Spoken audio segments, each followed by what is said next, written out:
In this video, we're going to actually get into the details of how to build an email list. So the first thing you're going to do is you're going to set up an autoresponder account. There's really two services I like to promote.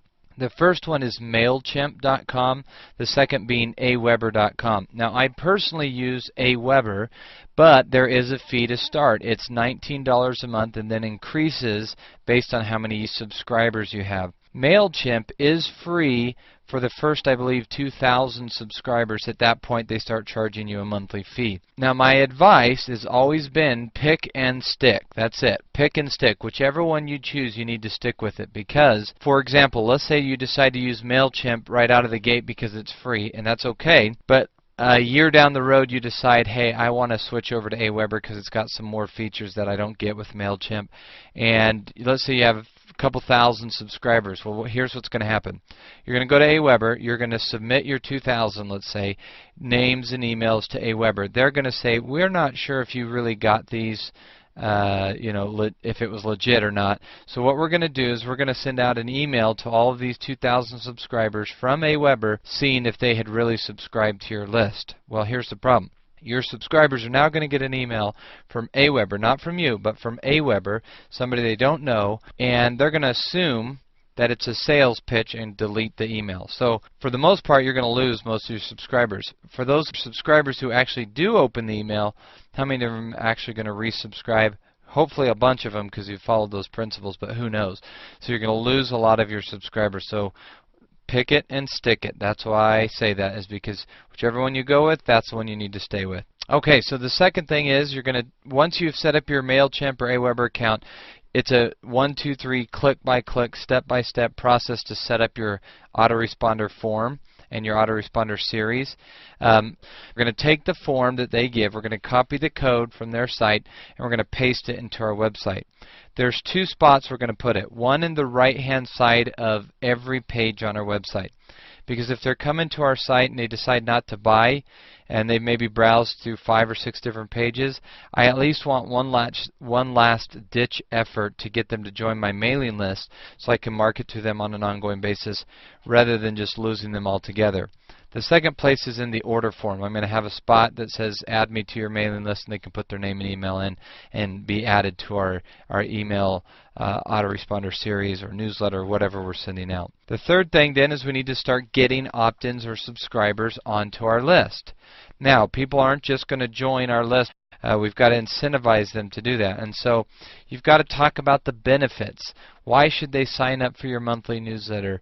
What exclusive discounts and deals are they going to get by signing up for your newsletter or for your email list? May even need to give away something valuable for free. Remember, in the last video we talked about value first, sell second. So a lot of times you're going to have to give something of value to get them to put in their name and email. And if you give something truly valuable, they become raving fans and will buy anything else you have to offer. So it's advantageous for us to do that. And then the last thing we're going to do is we're going to just start emailing our list. And remember, we want to add value. Remember, we're adding value to these people's lives, and that's the key. So that's a 4-step process. Set up your autoresponder series or account, excuse me. Add your form to your site, generate opt-ins or subscribers, and then email your list. Now, the next question I always get is, Joe, what do I send out in my email list? Okay, we'll talk about that in just a second. But as I mentioned, we start emailing them, right? Remember, as I said, value first, but a lot of questions too are how often should I send out? My frequency is once a week. I like to send an email out once every week, and I try to make it the same day every single week. I send my emails out on Friday just because my list has become accustomed to getting an email from me every Friday. So once a week. Now, some of you may have just fallen out of your chair saying, what, are you kidding me? Every week? I thought we only had to do this once a month. Well, I'm going to leave it up to you, but I would suggest, highly suggest, once a week. Why? Well, it's been proven that it takes on average 7 to 9 email contacts or correspondences before they buy from you. Well, if I'm sending out 1 email per month, playing those numbers, that means they're going to buy from me once a year. If I were to do it once a week, playing those numbers and the averages, we're looking at once every other month they're buying from us. Okay, so frequency there, plus look, if I can add enough valuable content every single week, they're going to actually enjoy getting my emails. If you can't come up with enough value to send once a week, then at least do it twice a month. You should be able to come up with enough value to do that. I'll give you kind of examples of what to send here in a second. I have a sales ratio, 1 to 5. What that means is for every 5 emails that I send out, one of them is a sales letter. The other 4 are content rich, just content, value, value, value. Then one of them I'm saying, hey, I really think you should go buy this.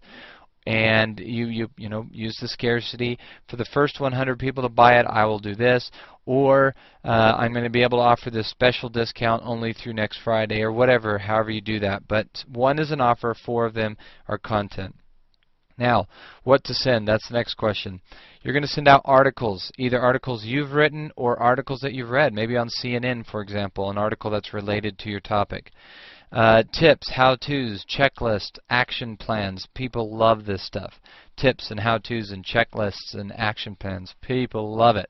Okay, you know, the golf niche. Here's 3 things you can do to swing a one-plane swing, or here's 3 things you can do to do this. Those types of things. New products or updates, right? Any new products you're adding or offers you have. Coupons or offers, so on, things like that. Reviews of new products, reviews of services, reviews of other products, and things of that nature. Resources, giving them resources or places they can go or other websites they can use that would help them in this niche as well. And then finally, videos. And when we talk about videos here, we're talking about the quality of videos maybe on YouTube. We don't have to do high quality videos here, but just the information is the key. What type of value are we adding? And I'm going to do a video later on in this series about YouTube and the videos you should be using in YouTube and whatnot. But just know that these are some of the things that you should be sending out to your email list. Now the final question is, Joe, well great, but where do I get this content? Well, the first method is through PLR articles, or PLR stands for private label rights. And what that means is, let's say that I had written an article about how to improve your golf swing. And I'm a golf professional, let's say, and I sell that article or that report or whatnot, ebook, let's call it. And you might, I also sell private label rights. What that means is I'm giving you the rights to claim this ebook as your own. Obviously, you're going to pay me for that, but you're going to be able to claim this as your own. Now, you might think that this would be really expensive, but if you go to Google and type in whatever your product niche is, so like golf, then plus PLR articles, so golf, PLR articles, I'm going to find hundreds of articles, and most of the time I can get them in packs of 20 articles for around $2 to $5. So extremely cheap to get PLR content. The next thing is zinearticles.com. Zinearticles is a article directory. We've already talked about this in a previous video, but it's a directory of different articles. You can go in there and find articles on your specific niche and use that content to send out to your newsletter or to your email list. Make sure you give credit to the author, and then also make sure you keep the URL for the article source there. It doesn't have to be clickable, but you have to keep the URL there. If they've got any links in the article to their website, obviously remove those links, but give them credit. You're not stealing their work here. Blog. If you have a personal blog, send them to your blog content. That's something I do a lot, is write a blog post and then send them to my blog post, especially if I can get them to comment on it. And then other articles, like I said, CNN and so on and so forth. If it's in the golf niche, maybe Golf Digest, articles on their website that were interesting. Just articles that they might be interested in. Okay, YouTube, to find the videos, youtube.com is a great place to just send them other YouTube videos. Now, the last little part is, how do we leverage our email list? 2 ways. One is you can do what we call newsletter trades or email swaps.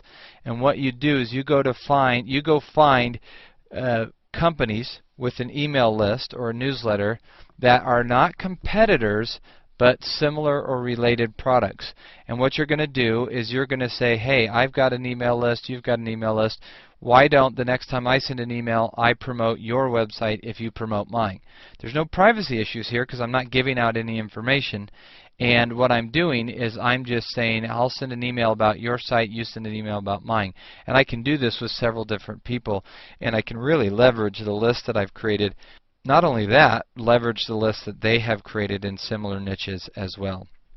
And then finally, on the download or checkout pages. So for example, if I would again go to related similar websites, not competitors, and I'd say, hey, on your checkout page, would you mind putting a spot there that says, thank you, here's an added bonus, get this email, weekly emails on how to improve your golf swing or something like that, and then put my opt-in form on their receipt page.